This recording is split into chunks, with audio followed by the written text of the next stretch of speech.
Hi everyone, my name is Chong. I'm a chef and owner from Ooink Ramen in Seattle, Washington. Hi, my So, name is Jiaxing. Welcome to our channel.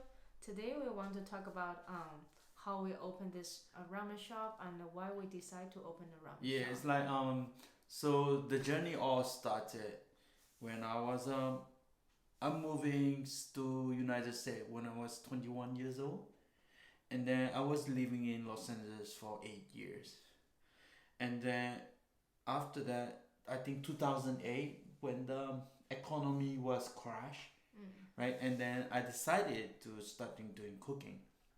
professional. Yeah, professional. So I started in the beginning. I was starting doing a bento box myself at using my friend's kitchen to doing bento boxes like lunch box and delivered to offices. And then after that, I decided this is what really I want. So I started to going to school, going to the Crown Blue, and then I graduate and finish after 1 year. And then after that, I start to doing this at my externship in Paris. After Paris, I moved back, and then I get a job offer for Robuchon in Las Las Vegas. Vegas. So I end up moving to Las Vegas, and then after working for almost 3 years in Vegas, and then on that time my ex was in living in Los Angeles. We in a long term relationship, and then one day we separated, and then I was asking myself that why I living in Las Vegas anymore, because my goal before I really started doing culinary school. When I was in school, I already decided one day I want to go cooking in New York. I want to cooking in Japan. I want to going to Paris, and that is really my goal. I want to go to this big city to experience the food culture, the people, So, and we separate. I quit my job, and then I moved to New York. And then when I was in New York, I got a job offer at Miracle 21 Gram. This is a fine dining restaurant. And then after that, I get hired, and then I just working there. And then during that time, I was single, and then I want to find somebody. So and I joined eharmony.com, Mm-hmm. and then I find my this beautiful wife next to me Mm-hmm. until today. Mm-hmm. In So harmony. yeah, That's why we're starting to do the YouTube channel because we find each other on internet. We want to share our all our contents to the internet too. yeah, because Yeah, that's we why we started. yeah, because Yeah. we think the internet is because it's a very interesting Yeah, and we have place. so much. We have so much passion. We have so much to talk Yeah. about the restaurant, about our ramen shop, Mm. and everything, right? Yeah. So we want to share. Yeah. So we getting married in New York City. And then everybody have a dream to Yeah. live on the island. That's why I say, oh, I want to move to Hawaii. And then we ended up in Honolulu, Believe it or not, we both of us never been to Hawaii. Hawaii. Yeah, just We, everybody have a dream, live on the we beach. just pack two backpack. Too bad, and then we go to our hometown to China and Malaysia to have a vacation for a couple of months, and then we just fly directly to Hawaii. With no job, no With friends, job, no friends, nothing. nothing. We just moved to there, Yeah. and then at the end we go to Hawaii. We still need to find a job, and then he find job in Agu Ramen Bistro. Yeah, so I was just on that time. I was just on open 2.5 months, Mm-hmm. and on when I was going to Agu for a second interview, the owner Hisashi-san was asking me why you want to cook ramen, why you want to work here. I tell Hisashi, I think I can refine your food taste better, and he just laughed. And then anyway, I working there, and I just really fall in love into it, because when you are cooking in fine dining restaurant at a club, you have so frustrated because you have so many prep that you need a team to complete. And then when I was starting working in ramen shop, is the stretches become less. It's just like not stretch that much anymore. And then I got a good pay. The pay in the cooking industry Is in in the in pay his the most. cooking career, Korea, the pay the most. Agu, the ramen shop paid the most Mm. in all his fine dining experience. That's why we want to continue this business. We think, oh, we can open the one. We think like ramen is like easy to profitable business Yeah, for the restaurant. because on that time when I was in Hawaii, she is study for CPA exam. Correct. So Yeah. so I wife is a very knowledgeable about I learned money. how to manage money, Yeah. and he is good at how to the technique in the cooking, the taste, and then we work as a team. Yeah, so we was thinking, oh, we're gonna open a ramen shop, and then to the time, throughout the entire time I working in Agu,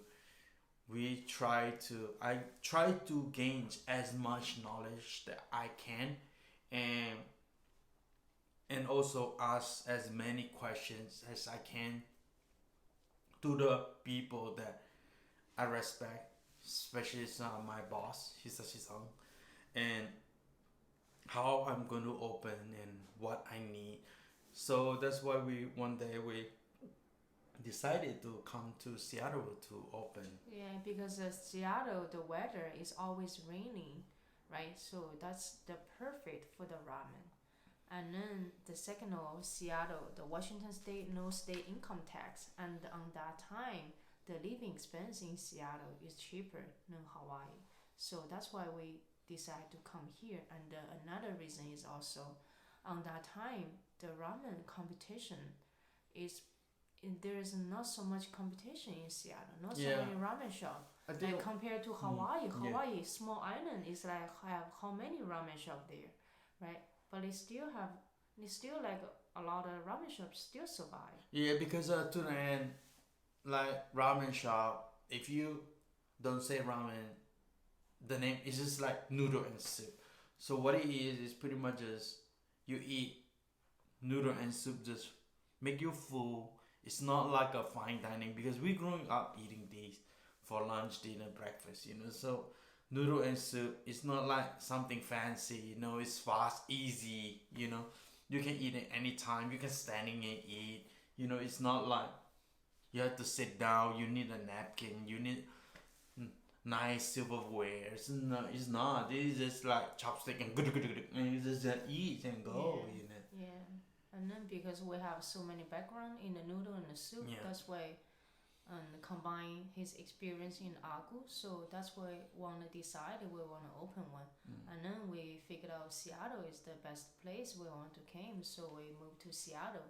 At the beginning, we find an Airbnb for like 1 week, and then we find some local Chinese lady. We rent a room, and then he started driving Uber around to get to know the city. So we think about it like Uber is a good way to get to know. Plus, on that time, if I driving Uber, at least we still have income. We are not desperate about to open the one. Just open a one because to the end of the day, it's only two of us. Correct. We don't have a lot of burden. We don't have liability. Yeah. So our car is a very small car. It's saving. Saving gasoline. Saving gas. And that's why we're driving Uber. So I drive Uber for almost 9 months, and I find out, and Capitol Hill is the very very nice place for a ramen shop. On that time, it's only one ramen shop existing in Capitol Hill, but I have like 6 or 7 pho place, with this rice noodle. But for us, it's okay, It's so and that's Capitol why. Hill is because so many food traffic, right? Yes. They have so many food traffic. They have so many bars. They have so many nightclubs. They have like a grocery shop. It's like so many apartments. So it's like the place is like so like food traffic. You have people to walk by in front of your shop every day. Even though our location is not like on the ground floor, right? Everybody says it's not the prime place, but we think that's the place we can get, and that's the place, right? We can negotiate the price, right? When the seller asks some price, right? At the beginning, I think they ask over 100,000 K. We just negotiate to half, right? At the beginning, they say no, but we are not that desperate, so we wait. And then, like maybe 1 month or a couple of weeks later, they come back to us and they cut half. They offer the half price to say, oh, if you take it. And then we still negotiate, but they say no. So we say, oh, we can take it. Yeah, because if you have some income, you won't be that desperate, right? Because sometimes if you're too desperate, you're really easy to trap by some bad opportunity, Yep. right? You really didn't think the problems through, right? And on that time, I was driving Uber, and she also worked for Starbucks. Yeah, as working an as accountant, accountant, the data entry or something, yeah. So we both have some income, so we just we don't have that much pressure. We're just looking around, and then we figured out this place. This place, the only thing like we are kind of pressure on is that time is The rent, is the not rent, cheap, the rent, compared to this small. But this small place, right? When we take over, they basically have everything we need. Yeah. They have the big hood, they have a grease trap. All this is like really costly.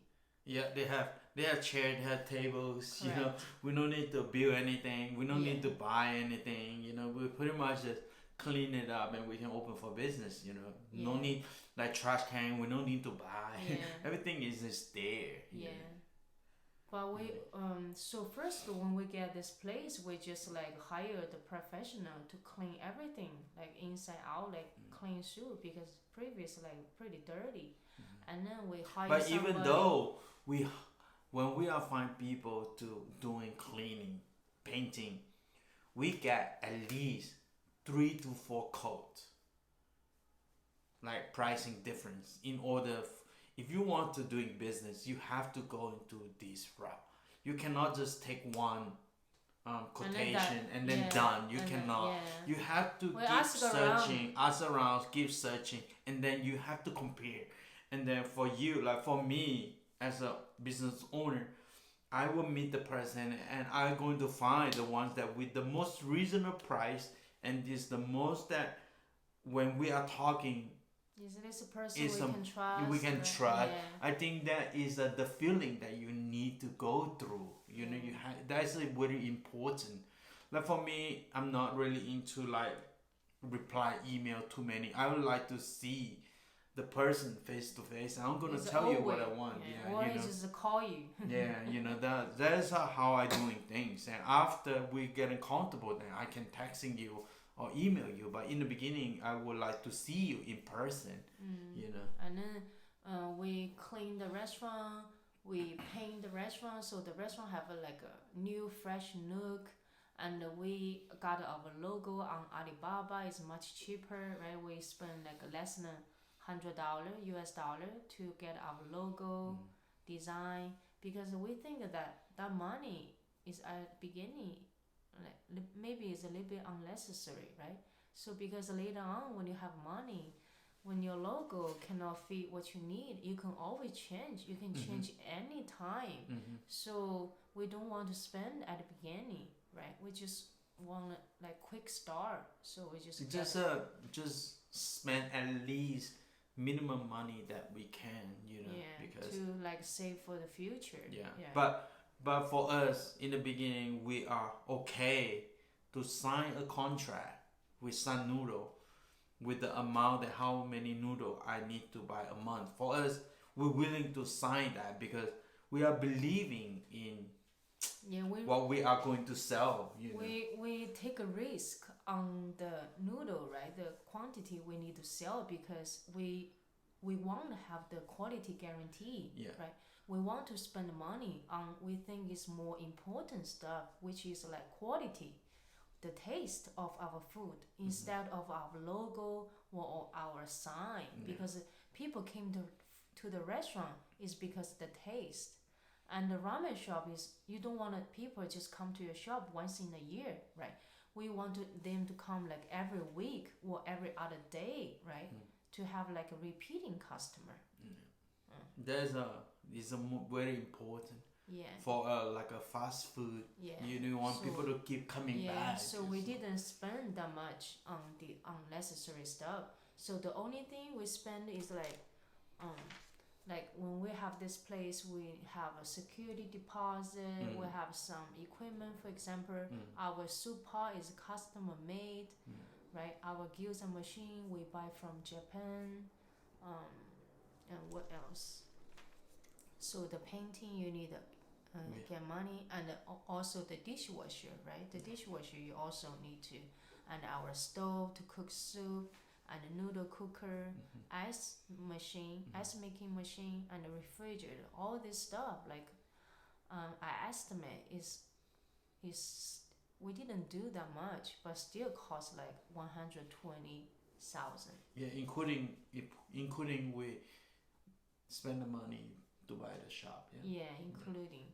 And also because we can open our shop that quick is also because when he in Hawaii, maybe he already think about years what kind of soup pot he want, right? What kind of machine he want, what the line gonna be set it up. So we how have it's this gonna look like.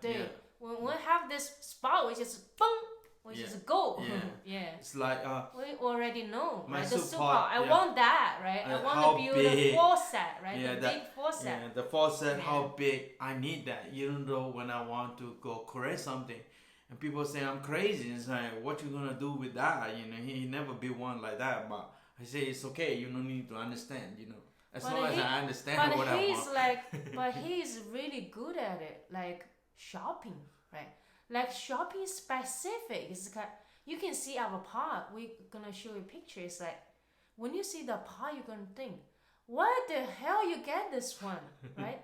Is that you don't know, if you don't know anybody who can build this, right? He go to a bar green, and a bar green find somebody can do this because they do something similar for the brewery, right? So it's like, this pot, and this pot is like we've been using 5 years, no problem, right? It's the best investment we have.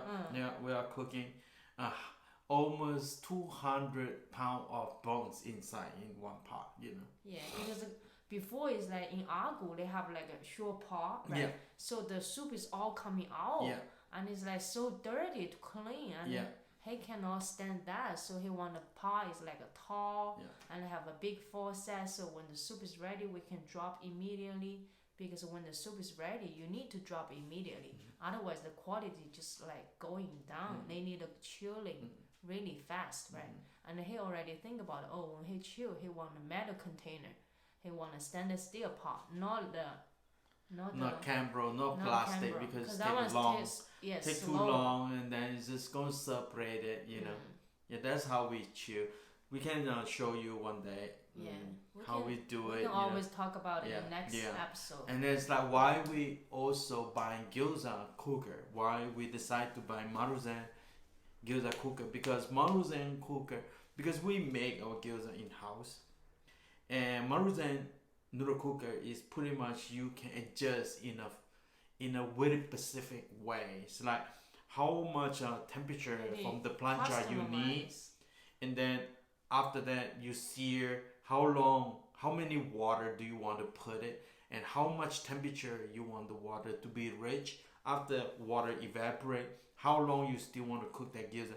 It's all these detail that you can be so precise. That is every time you make the gyoza, every time come out perfectly. You just put the gyoza on, put the lid, press the machine. That's it. You call it the day. The machine will call you, ding, ding, ding, when it's done. So it's just like this thing that is the food is consistency. That is what the first priority for us, you know. Why we want to spend like almost like $7,000 on that 5 years ago on the like owning gyoza machine, because we don't think human can be that consistent, right? If we want to hire the minimum wage people, right, they just don't have any experience in the kitchen. how can you expect them to cook your gyoza every time perfect without burning? Right? That's why we said, oh, just get a machine, you just press the button and done.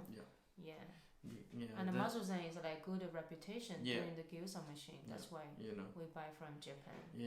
Because we, in a certain things, that's why we decided to use Sun Noodle, because Sun Noodle is the best noodle manufacturer in the whole United States. And you have to pay premium price, but they give you the knowledge, and they give you the information, they give you what you really want. The quality is a guarantee, And then later on, when we get busy, and later on we started making our own noodle. We throughout the year we make money, we save, and then we also invest something back, slowly changing shop, one step at a time. And also we just like refine. Always our one philosophy is keep refining, because the ramen to the end of the day is only soup and noodle. How are you gonna refine? We refine the soup, we refine the tali, we refine the aroma oil, we refine the noodle. Our noodles still have a long way to go. Right? It's still not even perfect. We can keep refining. We can keep it. We want to bring customer come here. When they eat it today, they say, "Oh, tomorrow I'm gonna come here again." Right? If you do that, you have like enough repeating customer and some new customer. You're gonna have a good business. We have customer that come eat for lunch and come back for dinner again. He say, "It's okay for me to eat 2 meals a day." And that this is what makes us our day. We just want to blow your mind. It's like, why every time it's getting a little bit better, correct? Correct. It's something changing always. So we believe like taste and the price is gonna bring people back. In the Chinese we call it 性价比. Correct. It's like you cannot be like too expensive, right? It's like when that day is a little bit lazy, they say, "Oh, I'm a little bit lazy," or "Let me go out to find something like cheap to eat," and also can like make them full. It's important. Feeling right enough. That's important. That's for the ramen culture. So that's all we want to share today, right? So how we open it, why we open it, and why this location. And we see you next video.